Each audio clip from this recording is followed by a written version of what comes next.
Hi friends, the fluency డ్రైవ్కు స్వాగతం. సుమారు 1.5 నెలల తర్వాత ఈ వీడియో చేస్తున్నాము. ఇవాళ సైకాలజీ కేటగిరీలో నార్సిసిజం మీద మరొక వీడియో చేయబోతున్నాము. ఈ టాపిక్ రెస్పాన్స్ చాలా బాగుంది. కామెంట్ సెక్షన్లో కూడా ఎంతమందో స్పందిస్తున్నారు. అందువల్ల వాళ్ళకి ఉపయోగకరంగా ఉంటుందని చెప్పి నేను ఎక్కువ వీడియోలు చేయదలుచుకున్నాను. అయితే ముందుగా డిస్క్లైమర్ ఏంటంటే, I'm not a qualified psychologist or A therapist. నేను కనీసం కౌన్సిలర్ని కూడా కాదు. కాకపోతే అన్ని రకాలుగా నాలెడ్జ్ని అక్వైర్ చేసి ఈ వీడియోస్ ద్వారా మీకు పంచాలనేదే నా ఉద్దేశం. Because I strongly believe knowledge is power. మనకు నాలెడ్జ్ ఉందనుకోండి, ఎక్కడో ఒక చోట ఏదో ఒక విధంగా మనకు అది పనికొస్తుంది. సరే, ఇవాళ టాపిక్ ఏమిటంటే, నార్సిసిస్టిక్ అబ్యూజ్కి గురయ్యేటువంటి వాళ్ళు, అంటే ఆ హింసకు గురయ్యేటువంటి వాళ్ళను ఏ విధంగా గుర్తించాలి. ఇంతకుముందు నార్సిసిస్ట్ యొక్క లక్షణాలు, నార్సిసిస్ట్ ఏ విధంగా డీల్ చేయాలి, కేటగిరీస్ ఏమిటి, ఇవన్నీ మనం చెప్పుకొని ఉన్నాం. అన్నిటికన్నా ముఖ్యమైనటువంటిది నార్సిసిస్టిక్ అబ్యూజ్కి గురయ్యే వాళ్ళని గుర్తించడం. ఎందుకంటే ఏ రిలేషన్షిప్లో అయినా కూడా ప్రధానంగా కొన్ని రకాల వాళ్ళు ఉంటారు. మొట్టమొదటి రకం ఏంటంటే చాలా డామినెంట్ అన్నమాట. ఒక నార్సిసిస్ట్తో అయినా కూడా సరే, వాళ్ళు ఫైట్ చేసి వాడిని కూడా లొంగ తీసుకోగలిగినటువంటి వాళ్ళు కేటగిరీ ఉండొచ్చు. వాళ్ళకి చాలా పరిస్థితులు కూడా అనుకూలంగా దానికి ఉండాలి. రెండవ కేటగిరీ ఏంటంటే, వాళ్ళ యొక్క సెల్ఫ్ రెస్పెక్ట్ని వాళ్ళు కాంప్రమైజ్ గారు, కొంతవరకు ఫైట్ చేస్తారు, తర్వాత విత్డ్రా అయిపోయి దూరంగా వెళ్ళిపోతారు. ఏ రిలేషన్షిప్లో అయినా ఈ కేటగిరీస్ని మీరు గమనించవచ్చు. మూడవ కేటగిరీ వచ్చి రాజీ పడతారన్నమాట పరిస్థితులతో. అంటే నార్సిసిస్ట్ విషయంలో అనుకోండి, they make peace with the narcissist. సరే, ఈ పరిస్థితులు మనకు తప్పనిసరి, మనం ఏ విధంగా ఉంటే సరిపోతుందని చెప్పి వాళ్ళు రాజీ పడతారు. ఇక నాలుగవ కేటగిరీ, ఎక్కువ భాగం ఉండేటువంటి కేటగిరీ ఏమిటంటే, వాళ్ళకి ఏం చేయాలో అర్థం కాదనమాట. ఆ రిలేషన్షిప్ నుంచి బయటపడలేరు. కొన్ని సందర్భాల్లో వాళ్ళకి అసలు ఆ నాలెడ్జ్ కూడా ఉండదు. అందులో చేరి బాధపడుతూ మగ్గుతూ ఉంటారు. ఈనాటి మన వీడియో అటువంటి వాళ్ళ గురించి అన్నమాట. సో వాళ్ళు లాస్ట్ కేటగిరీ అయినా మెజారిటీ ఆఫ్ పీపుల్ దీని కిందే వస్తారని నా అభిప్రాయం. దానికి చాలా కారణాలు ఉన్నాయి. ఒకటి, చాలామంది ఈ అబ్యూజ్కి గురయ్యే వాళ్ళు అసలు ముందు వాళ్ళ అబ్యూజ్కి గురవుతున్నట్టు అనుకోరన్నమాట. ఏదో నిజంగా నాలో తప్పు ఉంది, లేకపోతే ఆయన ఎందుకు అట్ట అంటాడు, లేదా ఆమె ఎందుకు అట్ట అంటుంది, నేను మారాలి, నేను నా యొక్క ప్రమాణాలను పెంచుకోవాలి అనేటువంటి ఒక ఆలోచనతో చాలామంది ఉండిపోతారు. అసలు ఇది ఎదుటి మనిషి నార్సిసిస్టిక్ బిహేవియర్ చూపిస్తున్నాడు, మనం ఏం చేసినా కూడా తను మారడు అనేటువంటిది వాళ్ళు గ్రహించరు అన్నమాట. ఇంకొక కేటగిరీ ఏంటంటే, మనం సర్దుకొని ఉంటే ఏదో రోజు ఎదుటివాడు మారుతాడు అనేటువంటి నమ్మకంతో ఉండేవాడు. వాళ్ళకి తెలియని విషయం, నిజమైన నార్సిసిస్ట్తో మాత్రం డీల్ చేస్తుంటే అది అసాధ్యం అన్నమాట. ఎన్ని సంవత్సరాలైనా అట్టే జరిగిపోతాయి. ఇక మరొక కేటగిరీ మన దేశంలో మరీ చాలా ఎక్కువగా ఉండేటువంటిది. ఈ విషయం బయటపడితే సమాజంలో మనకు గౌరవం ఉండదు, తల్లిదండ్రులు ఎంతో బాధపడతారు, లేదా మనకు ఎవరో సహాయం చేసేవాళ్ళు ఉండరు అనేటువంటి ఒక భావనతో దాంట్లోనే ఉండిపోయేటువంటి వాళ్ళు అన్నమాట. సరే, అనేక కారణాల వల్ల చాలామంది నార్సిసిజం గురించి ప్రొటెస్ట్ చేయరు, బయటికి చెప్పరు, బాధపడుతూ ఉంటారు. అందువల్ల ఈ రోజుల్లో బాధ్యత కలిగినటువంటి వాళ్ళు ఇటువంటి వాళ్ళని గుర్తించాల్సిన అవసరం ఉందన్నమాట. ఎందుకంటే నార్సిసిజం అనేది చిన్న విషయం కాదు. అది ప్రొలాంగ్ అయిందనుకోండి, కొన్ని సంవత్సరాలు, 10 సంవత్సరాలు, 20 సంవత్సరాలు, 25 ఏళ్ళు కానీ ప్రొలాంగ్ అయిందంటే మనం తెలుసుకొని కూడా ఒక్కోసారి ప్రయోజనం ఉండదు. చాలామంది నార్సిసిస్టిక్ అబ్యూజ్ నుంచి అంటే ఆ వ్యక్తితో డివోర్స్ తీసుకోనో దూరం అయినటువంటి వాళ్ళు కూడా ఆ పోస్ట్ ట్రామాటిక్ డిజార్డర్ అంటే అంతా అయిన తర్వాత ఆ ముందు పడినటువంటి బాధలను వాళ్ళు గుర్తు చేసుకుంటూ ఇక మిగతా జీవితంలో కూడా బాధపడే వాళ్ళు ఉన్నారు. సో అన్ని వ్యాధుల్లాగే దీన్ని కూడా మనం ముందుగా గుర్తించాలి. సరే, నేను ఏ విధంగా గుర్తించాలి అనే దానికి మీకు 10 అంశాలు చెప్తాను. నార్సిసిజం అనేది ఎక్స్పర్ట్స్ చెప్పేటువంటి వీడియోలు నేను అనేక వీడియోలు చూస్తున్నాను. ఒక నిర్దిష్టమైనది అంటూ లేదు అన్నమాట. మనం కొన్ని ప్రమాణాలను ఉపయోగించి కొంతవరకు ఒక ఐడియాకి రావచ్చు. సరే, మొట్టమొదటిది ఏంటంటే ఈ అబ్యూజ్కి గురైన వాళ్ళు ఒకే విషయాన్ని ఆలోచిస్తూ కూర్చుంటారు, బాధపడుతూ కూర్చుంటారు అన్నమాట. దాన్ని ఇంగ్లీష్లో మామూలుగా అయితే రూమినేషన్ అంటాం. మనం అనేక సార్లు ఒక విషయాన్ని అనుకుంటూ ఉంటే rumination. So these people ruminate a lot. ఇంకొక పర్యాయ పదం దీనికి బ్రూడింగ్, బాధపడతారన్నమాట. ఏదో ప్రతి విషయాన్ని కూడా దాన్ని అనేక సార్లు అనుకుంటూ బాధపడుతూ ఉంటారు. ఇదొక సైన్. రెండవది, ఏకాగ్రత అనేది వీళ్ళకి చాలా తగ్గిపోతుంది.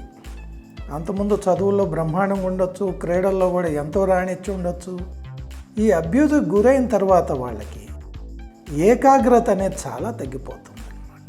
కాన్సన్ట్రేషన్ లెవెల్స్ విపరీతంగా డ్రాప్ అవుతాయి. ఇది వాళ్ళతో సన్నిహితంగా ఉండేవాళ్ళు, స్నేహితులు, కుటుంబ సభ్యులు దీన్ని గమనించవచ్చు. మూడవది, సిర్కేడియన్ రిథమ్. 24 గంటల్లో మనం చాలా పనులను ఒక రిథమ్తో చేస్తుంటాం అన్నమాట, లయబద్ధంగా చేస్తుంటాం. ఒక సమయానికి లేయడం, ఒక సమయానికి పడుకోవడం, ఒక ప్రత్యేకమైన సమయానికి టిఫిన్ తినడం, భోంచేయడం, ఇవన్నీ కూడా మనం సిక్లిక్గా ఒక ఆర్డర్ ప్రకారం చేస్తుంటాం అన్నమాట. దీన్ని సిర్కేడియన్ రిథమ్ అంటారు. నిద్ర, ఆహారం తీసుకోవడం, అనేక దైనందిక చర్యలు ఈ కేటగిరీలో వస్తాయి. ఈ విషయంలో ఈ అబ్యూజ్కి గురైన వాళ్ళు విపరీతమైన డీవియేషన్ చూపిస్తారన్నమాట. సో వాళ్ళకి బాగా తెలుసుండే వాళ్ళకి అర్థం అవుతుంది ఎందుకని ఈ వ్యక్తి ఇంత తక్కువ నిద్రపోతున్నాడు, లేదా నిద్ర ఈ టైమింగ్స్ ఎందుకు ఇంత మారాయి అనేది మనం నోటీస్ చేయొచ్చు. మామూలుగా మారడం కాదు, ఏదో పర్పస్ ఉండే చదువు కోసమనో జాబ్ కోసమనో కాదు. అకారణంగా రాత్రులు నిద్ర పట్టకపోవడం, ఇన్సామ్నియా వంటి రావడం, లేదా ఒక్కోసారి హైపర్సామ్నియా, ఎక్కువ పడుకోవడం, ఇవన్నీ కూడా దీనికి చిహ్నాలన్నమాట. ఆహార విషయంలో అయితే ఒక్కోసారి సరిగ్గా భోంచేయరు. రోజు 12 గంటలకో 1 గంటలకో భోంచేసేవాళ్ళు చాలా డిలే చేసేయడం, 3 గంటలకో 4 గంటలకో తినడం, లేదా ఒక మీల్ని స్కిప్ చేయడం, ఇటువంటి ఈ మార్పులు మనం బాగా వాళ్ళతో సన్నిహితంగా ఉండేవాళ్ళం గుర్తించవచ్చు అన్నమాట. నాలుగవది ఏంటంటే హైపర్ సెన్సిటివిటీ. అంతకుముందు మామూలుగా ఏదైనా జోవియల్గా చాలా సులభంగా తీసుకునే వాళ్ళు కూడా ఇటువంటి అబ్యూజ్కి గురైన తర్వాత అతి సున్నితంగా మారుతారు. ఏ మాట అన్నా కూడా వాళ్ళు ఎక్కువ స్పందిస్తారు, బాధపడతారు. సో అది చాలా స్ట్రైకింగ్గా మనకు కనిపిస్తుంది అన్నమాట. తర్వాత వచ్చి హెల్ప్లెస్నెస్. ప్రతిదానికి కూడా నిస్సహాయంగా వాళ్ళు ఫీల్ అవుతారన్నమాట. ఏదైనా చిన్నవి కూడా అన్నమాట, కాసేపు ట్యాక్సీ రావడం లేట్ అయింది, ఏదో జరిగిపోయినట్టు బాధపడతారు. దేనికన్నా కాస్త వెయిట్ చేయాలి, ఏదన్నా అనుకోంది ఒకటి జరిగింది, దాన్ని ఆ సాల్వ్ చేసే లోపలే ఎంతో టెన్షన్ ఫీల్ అవుతారు, హెల్ప్లెస్గా ఫీల్ అవుతారు. వాళ్ళలో కాన్ఫిడెన్స్ లెవెల్స్ చాలా పడిపోతాయి. నెక్స్ట్ వచ్చి గిల్ట్ అన్నమాట. ప్రతిదానికి నేనేదో తప్పు చేశాను, ఇది నా తప్పే అని బాధపడ్డం. తప్పు చేసి ఉండొచ్చు, ప్రతి ఒక్కరూ ఎన్నో తప్పులు చేస్తాం, అనుకోవడంలో కూడా తప్పు లేదు. దాని గురించే అనుకుంటూ బాధపడడం అనేది మాత్రం తప్పనిసరిగా మనం అనేక ఇబ్బందులకు గురి చేస్తుంది. సో ఈ అబ్యూజ్కి గురైన వ్యక్తులు చాలా గిల్టీగా ఫీల్ అవుతారు అన్నమాట. ఎక్కువగా ప్రతిదానికి పశ్చాత్తాపడుతూ ఉంటారు. ఇది కూడా మనం గమనించవచ్చు. నెక్స్ట్ వచ్చి నార్సిస్ట్కు ఉండే ఒక ప్రధానమైన భయం ఏంటంటే పారనాయ. సో ఆ పారనాయాని వీళ్ళ మీద రుద్దుతాడనమాట. అంటే ఏదో జరగబోతుంది, నాకు హాని జరగబోతుంది, కీడు జరిగిపోతుందని తను భయపడతాడు. ఆ భయం ఎదుటి వాళ్ళల్లో చూసినప్పుడే ఆ వ్యక్తికి ఆ సాటిస్ఫాక్షన్ వస్తుంది. సో ఈ అబ్యూజ్కి గురయ్యే వాళ్ళు కూడా ఆ లక్షణాన్ని నిదానంగా అలవర్చుకుంటారన్నమాట. ఏదో జరగవచ్చు, ఏదో హాని జరగవచ్చు, అనుకోనిది జరగవచ్చు అని భయపడుతూ ఉంటారు. నెక్స్ట్ వచ్చి ఫిజికల్ అపియరెన్స్. ఫిజికల్ అపియరెన్స్లో కొన్ని స్ట్రైకింగ్ చేంజెస్ మనం ఈ విక్టిమ్స్లో చూడవచ్చు. కొందరు మినిమం కేర్ కూడా తీసుకోరు, వదిలేస్తారు. అంతకుముందు ఎంతో ఆసక్తి చూపించేటువంటి వ్యక్తులు కూడా మినిమం కేర్ ఫిజికల్ అపియరెన్స్లో హైజీన్లో తీసుకోకుండా వదిలేస్తారు.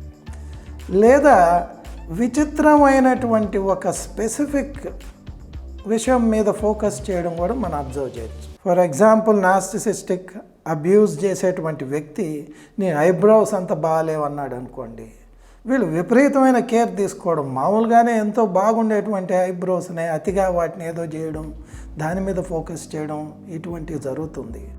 మనం వాళ్ళతో చర్చించి మాట్లాడినప్పుడు క్రమేపీ అటువంటి ఇన్ఫర్మేషన్ మనం వాళ్ళ నుంచి తీసుకోవచ్చు. సో అపియరెన్స్లో మొత్తం మీద స్ట్రైకింగ్ డిఫరెన్స్ వస్తుందన్నమాట. నెక్స్ట్ వచ్చి సెల్ఫ్ డౌట్. ప్రతి దానికి వాళ్ళ మీద అనుమానం, ఏ పని చేయాలన్న కాన్ఫిడెన్స్ ఉండదు. తెగదగిన కాన్సన్ట్రేషన్ లెవెల్స్ దెబ్బతినేస్తాయి. ఊహించని భయాలనే వాళ్ళకు వస్తాయి. ఏ డెసిషన్ తీసుకోవాలని ఆలోచిస్తుంటారన్నమాట. ఇన్డిసైసివ్నెస్ వాళ్ళలో చాలా ఎక్కువ ఉంటుంది. అందువల్ల వాళ్ళ మీద వాళ్ళకి అనుమానం వస్తుంది. ఏదన్నా వాళ్ళు ఒక విషయాన్ని అనుకున్నా కూడా సెకండ్ గెస్, థర్డ్ గెస్ చేయకుండా ఉండరు వాళ్ళు. మనం ఏదో ఒకటి అనుకుంటాం, ఒక డెసిషన్ని తీసేసుకుంటాం, వాళ్ళు అటు కాకుండా మళ్ళీ ఆలోచిస్తారు. లేదు కాదని మళ్ళీ ఆలోచిస్తారు. ఈ సెకండ్ గెస్సింగ్ అనేది ఒక ఇంపార్టెంట్ ట్రేట్స్లో ఒకటి. సో ఫైనల్గా సోషల్ విత్డ్రావల్. ఇప్పుడు ఇన్ని అవలక్షణాలు వాళ్ళల్లో వచ్చినప్పుడు ఏమవుతుందంటే వాళ్ళకి ఆత్మవిశ్వాసం అనేది తగ్గిపోతుందన్నమాట. లో సెల్ఫ్ ఎస్టీమ్, తమ గురించి తమకు ఒక అంచనా అనేది, నమ్మకం అనేది చాలా తగ్గిపోతుంది. బయటికి వెళ్తే మనం ఎట్టుంటామో, మనం చూస్తే వెంటనే గుర్తిస్తారేమో, ఇది నేను ఈ విధమైనటువంటి ఫేజ్లో పోతున్నానని వాళ్ళు వెంటనే పట్టేస్తారేమో అనేటువంటి ఒక భయం ఉంటుంది. లేకపోయినా కూడా ఎంతూజియాజం అనేది చాలా తగ్గిపోతుంది. సో వాళ్ళు అంతకుముందు ఎంతో ఆసక్తిగా పార్టీలకు వెళ్ళేవాళ్ళు, ఫ్రెండ్స్తో కూడా ఆనందంగా గడిపేవాళ్ళు ఇష్టం చూపించడం మానేస్తారు. పెళ్ళిళ్ళకు, బర్త్డే పార్టీస్కి, ఇంకేదన్నా అకేషన్స్కి వెళ్ళేదానికి వాళ్ళంత ఆసక్తి చూపించరు అన్నమాట. సో సోషల్ విత్డ్రావల్ అనేది అల్టిమేట్ సిమ్టమ్. ఇంకా అక్కడి నుంచి ఇంకా చాలా ఉన్నాయి. ఇంకా అసలువి యాంగ్జైటీ అనేది విపరీతం అయిపోతుంది, క్రమేపీ డిప్రెషన్కి దారితీస్తుంది. ఇవి దాదాపు అందరూ గుర్తించే లెవెల్కి వెళ్తాయి. నేను ఇప్పటి వరకు చెప్పినవి ఏంటంటే, కాస్త వాళ్ళని తెలిసినటువంటి వాళ్ళు, వాళ్ళకి సహాయం చేయాలనేటువంటి వాళ్ళు కొంచెం గమనించారంటే, ఎందుకంటే వీటిల్లో ఒక ముఖ్యమైన అంశం ఏంటంటే వాళ్ళ గురించి ముందు మనకు అవగాహన ఉండాలి. ఆల్రెడీ ఒక ఆత్మవిశ్వాసం లేని వ్యక్తి అదే విధంగా ఉండడంలో ఆశ్చర్యం ఏం లేదు. కానీ నార్మల్గా ఉంటూ ఎంతో చర్పీగా, ఎంతో బబ్లీగా, ఎంతో హ్యాపీగా ఉండేటువంటి వ్యక్తి ఇవాళ లేకపోతే మాత్రం దానికి ఏదో కారణం ఉంటుంది అనేది మాత్రం మనం చూడాలి. నార్సిసిస్ట్ వల్ల కాకపోతే తనకే స్వయంగా వచ్చిందా, డిప్రెషన్ ఉందా, ఏదో ఒకటి మనం మాత్రం ఎక్స్ప్లోర్ చేయాలన్నమాట. నార్సిసిస్టిక్ అబ్యూజ్ వల్ల వచ్చిందని మనం నిర్ధారించుకుంటే మాత్రం కొన్ని చర్యలు మనం తీసుకోవాల్సి ఉంటుంది. So I think I have contributed to the knowledge of some of you. మీరు కూడా కామెంట్ సెక్షన్లో ఏమన్నా ఉంటే మీరు పెడుతూ ఉండండి. కొందరు చాలా బాగా స్పందిస్తున్నారు. నేను కూడా ఇంకొంచెం నాలెడ్జబుల్ వీడియోస్తో ఫ్యూచర్లో మేము ముందుకు వస్తాను. Until our next video, take care.